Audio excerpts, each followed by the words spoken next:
ओम नमः शिवाय।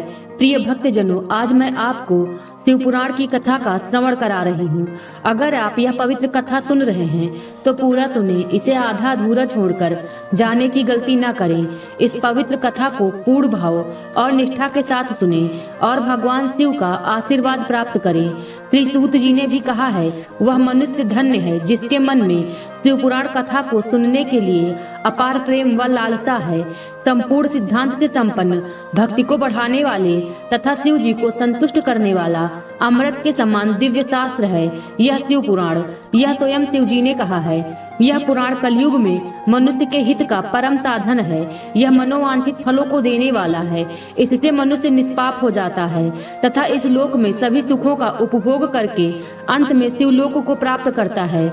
मनुष्य को पूरी भक्ति एवं संयम पूर्वक इसे सुनना चाहिए। जो मनुष्य प्रेम पूर्वक इसको सुनता है वह निसंदेह पुण्यात्मा है। भगवान शिव उस मनुष्य पर प्रसन्न होकर उसे अपना धाम प्रदान करते हैं। वे सदा सुखी रहते हैं, अतः सदा प्रेम पूर्वक इसे सुनना चाहिए। चलिए कथा को प्रारंभ करते हैं। आज आप शिव पुराण के विद्येश्वर संहिता के 11वें अध्याय एवं उससे आगे के अध्याय की कथा सुनेंगे। अगर आपने इससे पहले शिव पुराण महात्म्य और विद्येश्वर संहिता के 10 अध्यायों की कथा नहीं सुनी है तो इससे पहले की कथा अवश्य सुने, जिसका लिंक ऊपर आई बटन और नीचे डिस्क्रिप्शन बॉक्स में दिया गया है। चलिए विद्येश्वर संहिता के 11वें अध्याय की कथा प्रारंभ करते हैं। ओम नमः शिवाय। शिवलिंग की स्थापना और पूजन विधि का वर्णन। ऋषियों ने पूछा, सूत जी, शिवलिंग की स्थापना कैसे करनी चाहिए तथा उसकी पूजा कैसे, किस काल में तथा किस द्रव्य द्वारा करनी चाहिए। सूत जी ने कहा, महर्षियों, मैं तुम लोगों के लिए इस विषय का वर्णन करता हूँ। इसे ध्यान से सुनो और समझो। अनुकूल एवं शुभ समय में किसी पवित्र तीर्थ में नदी के तट पर ऐसी जगह पर शिवलिंग की स्थापना करनी चाहिए जहां रोज पूजन कर सकें। पार्थिव द्रव्य से, जलमय द्रव्य से अथवा तेजस द्रव्य से पूजन करने से उपासक को पूजन का पूरा फल प्राप्त होता है। शुभ लक्षणों में पूजा करने पर यह तुरंत फल देने वाला है। चल प्रतिष्ठा के लिए छोटा शिवलिंग श्रेष्ठ माना जाता है। अचल प्रतिष्ठा हेतु बड़ा शिवलिंग अच्छा रहता है। शिवलिंग की पीठ सहित स्थापना करनी चाहिए। शिवलिंग की पीठ गोल, चौकोर, त्रिकोण अथवा खाट के पाए की भांति ऊपर नीचे मोटा और बीच में पतला होना चाहिए। ऐसा लिंग पीठ महान फल देने वाला होता है। पहले मिट्टी अथवा लोहे से शिवलिंग का निर्माण करना चाहिए। जिस द्रव्य से लिंग का निर्माण हो उसी से उसका पीठ बनाना चाहिए। यही अचल प्रतिष्ठा वाले शिवलिंग की विशेषता है। चल प्रतिष्ठा वाले शिवलिंग में लिंग व प्रतिष्ठा एक ही तत्व से बननी चाहिए। लिंग की लंबाई स्थापना करने वाले मनुष्य के 12 अंगुल के बराबर होनी चाहिए। इससे कम होने पर फल भी कम प्राप्त होता है, परंतु 12 अंगुल से लंबाई अधिक भी हो सकती है। चल लिंग में लंबाई स्थापना करने वाले के 1 अंगुल के बराबर होनी चाहिए, उससे कम नहीं। यजमान को चाहिए कि पहले वह शिल्प शास्त्र के अनुसार देवालय बनवाए तथा उसमें सभी देवगणों की मूर्ति स्थापित करे।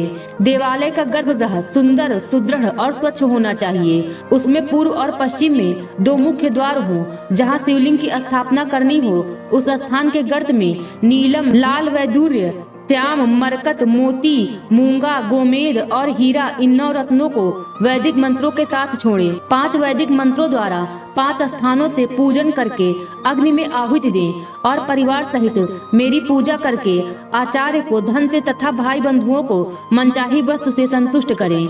याचकों को सुवर्ण, ग्रह एवं भू संपत्ति तथा गाय आदि प्रदान करें। स्थावर जंगम सभी जीवों को यत्न पूर्वक संतुष्ट कर एक गड्ढे में सुवर्ण तथा 9 प्रकार के रत्न भरकर वैदिक मंत्रों का उच्चारण करके परम कल्याणकारी महादेव जी का ध्यान करें। तत्पश्चात नाद घोष से युक्त महामंत्र ओंकार का उच्चारण करके गड्ढे में पीठ युक्त शिवलिंग की स्थापना करें।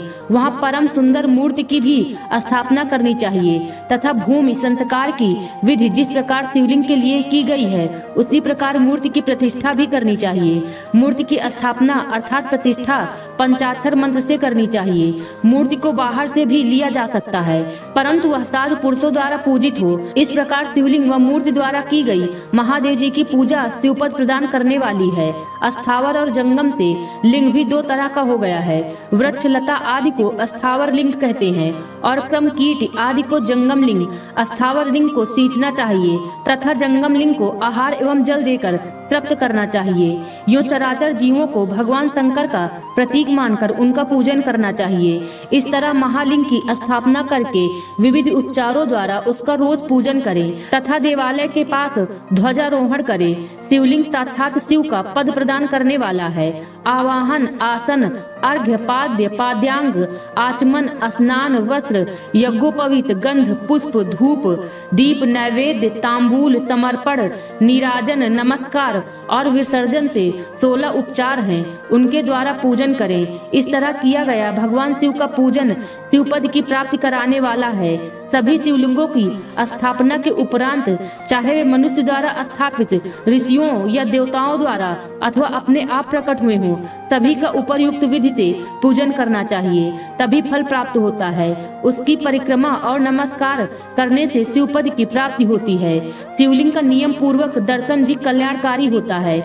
मिट्टी, आटा, गाय के गोबर, फूल, कनेर पुष्प, फल, गुड़, मक्खन, भस्म अथवा अन्न से शिवलिंग बनाकर प्रतिदिन पूजन करें तथा प्रतिदिन 10,000 प्रणव मंत्रों का जाप करें अथवा दोनों संध्याओं के समय 1 सहस्त्र प्रणव मंत्र का जाप करें।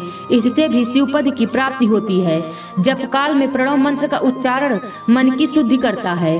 नाद और बिंद से युक्त ओंकार को कुछ विद्वान समान प्रणव कहते हैं। प्रतिदिन 10,000 पंचाक्षर मंत्र का जाप अथवा दोनों संध्याओं को 1 सहस्त्र मंत्र का जाप शिवपद की प्राप्ति कराने वाला है। सभी ब्राह्मणों के लिए प्रणव से युक्त पंचाक्षर मंत्र अति फलदायक है।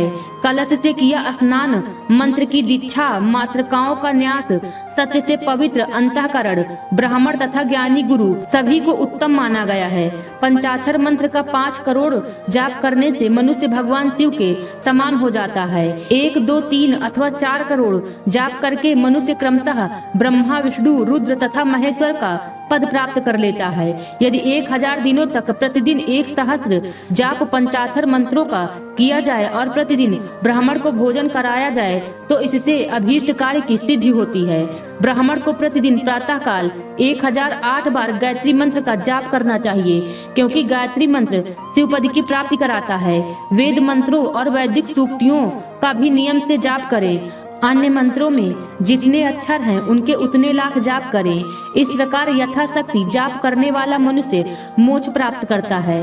अपनी पसंद से कोई एक मंत्र अपनाकर प्रतिदिन उसका जाप करें अथवा ओम का नित्य 1 सहस्त्र जाप करें। ऐसा करने से संपूर्ण मनोरथों की सिद्धि होती है। जो मनुष्य भगवान शिव के लिए फुलवाड़ी या बगीचे लगाता है तथा शिव मंदिर में झाड़ने बुहारने का सेवा कार्य करता है, ऐसे शिव भक्त को पुण्य कर्म की प्राप्ति होती है। अंत समय में भगवान शिव उसे मोक्ष प्रदान करते हैं। काशी में निवास करने से भी योग और मोक्ष की प्राप्ति होती है। इसलिए आमरण भगवान शिव के क्षेत्र में निवास करना चाहिए। उस क्षेत्र में स्थित बावड़ी, तालाब, कुआं और पोखर को शिवलिंग समझकर वहां स्नान, दान और जाप करके मनुष्य भगवान शिव को प्राप्त कर लेता है। जो मनुष्य शिव के क्षेत्र में अपने किसी मृत संबंधी का दाह, दशाह, मासिक श्राद्ध अथवा वार्षिक श्राद्ध करता है अथवा अपने पितरों को पिंड देता है, वह तत्काल सभी पापों से मुक्त हो जाता है और अंत में शिवपद प्राप्त करता है।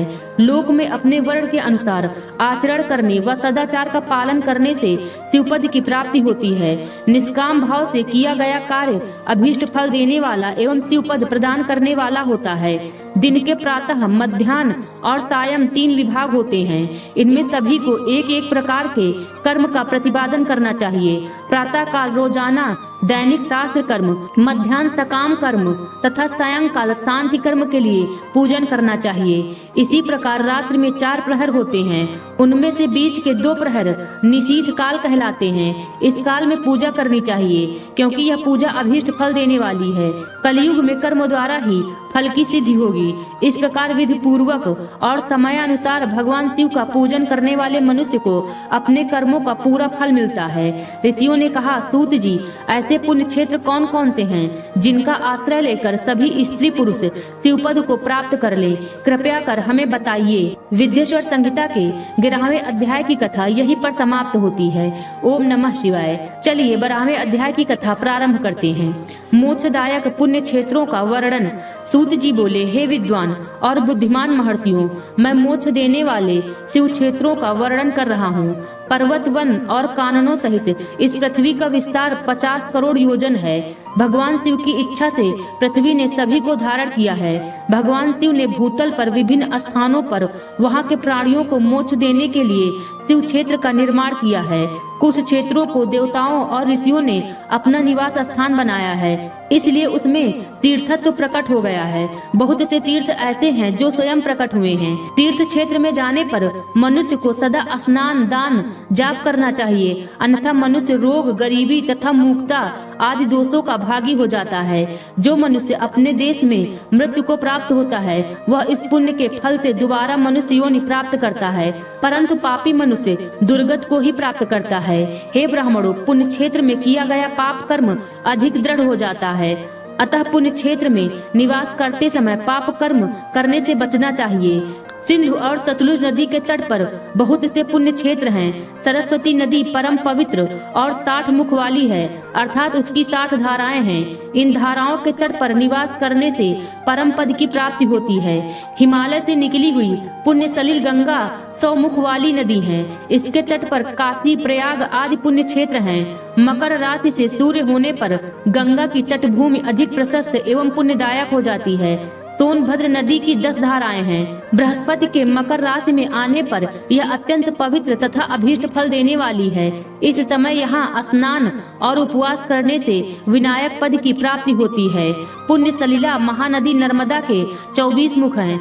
इसमें स्नान करके तट पर निवास करने से मनुष्य को वैष्णव पद की प्राप्ति होती है। तमसा के 12 तथा रेवा के 10 मुख हैं। परम पुण्यमयी गोदावरी के 21 मुख हैं। यह ब्रह्महत्या तथा गोवध पाप का नाश करने वाली एवं रुद्रलोक देने वाली है। कृष्णवेणी नदी समस्त पापों का नाश करने वाली है। इसके 18 मुख हैं तथा यह विष्णुलोक प्रदान करने वाली है। तुंगभद्रा 10 मुखी है एवं ब्रह्मलोक देने वाली है। सुवर्ण मुखरी के 9 मुख हैं। ब्रह्मलोक से लौटे जीव इस नदी के तट पर जन्म लेते हैं। सरस्वती नदी, पंपा सरोवर, कन्याकुमारी अंतरीप तथा शुभकारक श्वेत नदी सभी पुण्य क्षेत्र हैं। इनके तट पर निवास करने से इंद्रलोक की प्राप्ति होती है। महानदी कावेरी परम पुण्यमयी है। इसके 27 मुख हैं। यह संपूर्ण अभीष्ट वस्तुओं को देने वाली है। इसके तट ब्रह्मा विष्णु का पद देने वाले हैं। कावेरी के जो तट शैव क्षेत्र के अंतर्गत हैं, वे अभीष्ट फल तथा शिवलोक प्रदान करने वाले हैं। नैमिषारण्य तथा बद्रिकाश्रम में सूर्य और बृहस्पति के मेष राशि में आने पर स्नान और पूजन करने से ब्रह्मलोक की प्राप्ति होती है। सिंह और कर्क राशि में सूर्य की संक्रांति होने पर सिंधु नदी में किया स्नान तथा केदार तीर्थ के जल का पान एवं स्नान ज्ञानदायक माना जाता है। बृहस्पति के सिंह राशि में स्थित होने पर भद्रा मास में गोदावरी के जल में स्नान करने से शिवलोक की प्राप्ति होती है। ऐसा स्वयं भगवान शिव ने कहा था।